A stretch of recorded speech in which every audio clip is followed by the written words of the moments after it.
भाई अगवानी और तुम लोगों ने तो प्रेशर में डाल दिया है ऑस्ट्रेलियंस को और डू और डाई सिचुएशन हो गई है।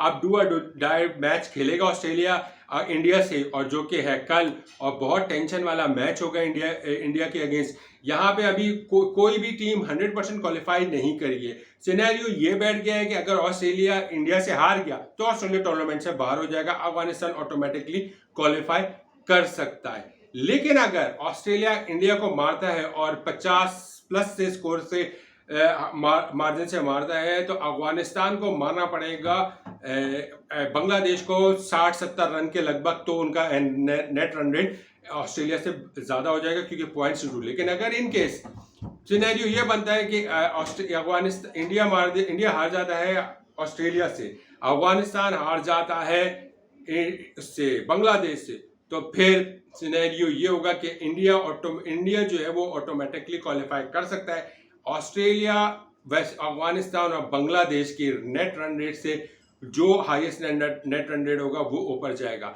लेकिन इस वक्त ये बहुत सीक्वेंस सिनेरियो बना रहा हूँ क्योंकि देखिए आसान नहीं है। अफगानिस्तान जिस तरह की क्रिकेट खेल रही है, बांग्लादेश को अफगानिस्तान को हराना इतना आसान नहीं है। लेकिन क्रिकेट है, कुछ भी हो सकता है, खासतौर पे T20 क्रिकेट है। अफगानिस्तान भी अच्छी परफॉर्मेंस दे रही है, लेकिन अफगानिस्तान मार खाई थी, आपको पता है, इंडिया से अफगानिस्तान मार खाई थी वेस्ट इंडीज से।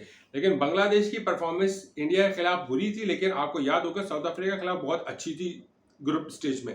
तो बांग्लादेश भी इस काबिल है कि वो अफगानिस्तान को हरा सकती है। लेकिन अभी जो डू और डाई सिचुएशन है वो है ऑस्ट्रेलिया के लिए, क्योंकि ऑस्ट्रेलिया यहाँ पे पर एक बहुत बड़ी तलवार लटक रही है, वो नॉकआउट स्टेज है। इंडिया के लिए कोई मुश्किल नहीं है, लेकिन ऑस्ट्रेलिया के लिए मुश्किल ये है कि अफगानिस्तान से मैच हारने के बाद अब इंडिया के सामने बहुत बड़ी तगड़ी टीम है इंडिया, और ऑस्ट्रेलिया भी आपको पता है। इंडिया के लिए पास बेहतरीन मौका है कि ऑस्ट्रेलिया को हरा के वर्ल्ड कप वनडे इंटरनेशनल का जो फाइनल हुआ था उसका बदला लेके ऑस्ट्रेलिया को टूर्नामेंट से बाहर कर दे। इससे अच्छा सिनेरियो इंडिया के पास, इससे अच्छा मौका इंडिया के पास कभी नहीं आएगा कि बेहतरीन टाइम है रोहित शर्मा और उसकी टीम के लिए कि विराट कोहली हो जाए या जसप्रीत बुमराह हो जाए या जितने भी उस वनडे इंटरनेशनल में इन्वॉल्व थे, वो बदला लें उस दुख का, उस दर्द का, वो मरहम रखें इंडियन अवाम के दुख का, जब ऑस्ट्रेलिया को हरा के इस T20 वर्ल्ड कप से बाहर कर दें। आप यकीन कीजिए, इस वक्त जितने भी इंडियन फैंस सुन रहे हैं या इंडिया के जो क्रिकेट फैन के लोग लवर्स हैं, वो ये समझते हैं ये बात को कि अगर कल ऑस्ट्रेलिया हारता है, इंडिया ऑस्ट्रेलिया को मारता है, तो वो जो दुख और दर्द 19 नवंबर का था उसका आधा जो जख्म है ना वो भर जाएगा और मरहम रख दिया जाएगा टीम इंडिया की तरफ से इंडियन अवाम को कि ऑस्ट्रेलिया को टूर्नामेंट से बाहर कर देना बहुत बड़ी बात होगी। क्योंकि एक तो अफगानिस्तान ने जो आधे से ज्यादा उनको बाहर कर ही दिया, वो लटक रहे हैं, लेकिन अगर उन्होंने इंडिया को मार दिया 50-35 रन उससे जायद से रन से, तो फिर चांस उस बुनियाद पे बनता है कि अगर बांग्लादेश और अफगानिस्तान का मैच इस सिनेरियो पे आ जाए कि आप बांग्लादेश अफगानिस्तान से अगर हारे भी तो 30 रन या 25 रन से हारता है, तो फिर अफगानिस्तान टूर्नामेंट से ऑटोमेटिकली बाहर हो जाएगा नेट रन रेट की वजह से। लेकिन सिचुएशन बहुत अच्छी है इंडिया के लिए, इंडियन बैटर्स अच्छे फॉर्म में हैं आप। लेकिन प्रॉब्लम इंडियन बैटर्स का क्या आ रहा है, मैं एक नोटिस ये कर रहा हूं कि रोहित शर्मा छक्का आउट, फिर आते हैं पेंट छक्का चौका आउट, फिर आते हैं दुबे जी छक्का आउट। ये कौन सी स्ट्रेटेजी चला रहे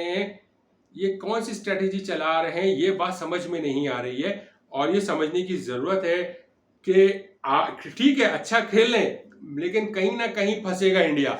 इस तरह की क्रिकेट से इंडिया फंस जाएगा, इंडिया को एक प्रॉपर क्रिकेटिंग खेलनी पड़ेगी।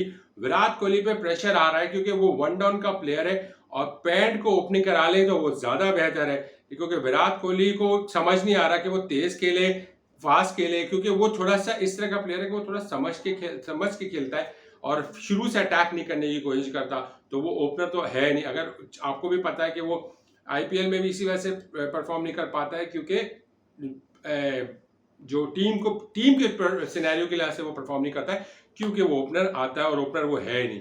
तो one down position Virat Kohli के लिए अच्छी है। अभी भी टीम इंडिया को चाहिए कि सही फैसले कर ले, क्योंकि अब नॉकआउट स्टेज की सिचुएशन शुरू हो जाएगी, सेमीफाइनल और फाइनल होगा। लेकिन ये सिनेरियो ये है कि इंडिया बदला ले, ऑस्ट्रेलिया को बाहर करे और अपने लिए टाइटल 90% अपने ताज ऑलमोस्ट अपने पास रख ले। क्योंकि कल अगर ऑस्ट्रेलिया टूर्नामेंट से बाहर होता है तो इंडिया के लिए ये टूर्नामेंट बहुत हलवा हो जाएगा। और इससे ज़्यादा हलवा टूर्नामेंट इंडिया को कभी मिलेगा नहीं, और ग्रैब कर ले इंडिया ये टूर्नामेंट तो बहुत अच्छा होगा। बाकी आप अपनी राय का इजहार कीजिएगा। अपना बहुत ख्याल रखिएगा। अल्लाह हाफिज़।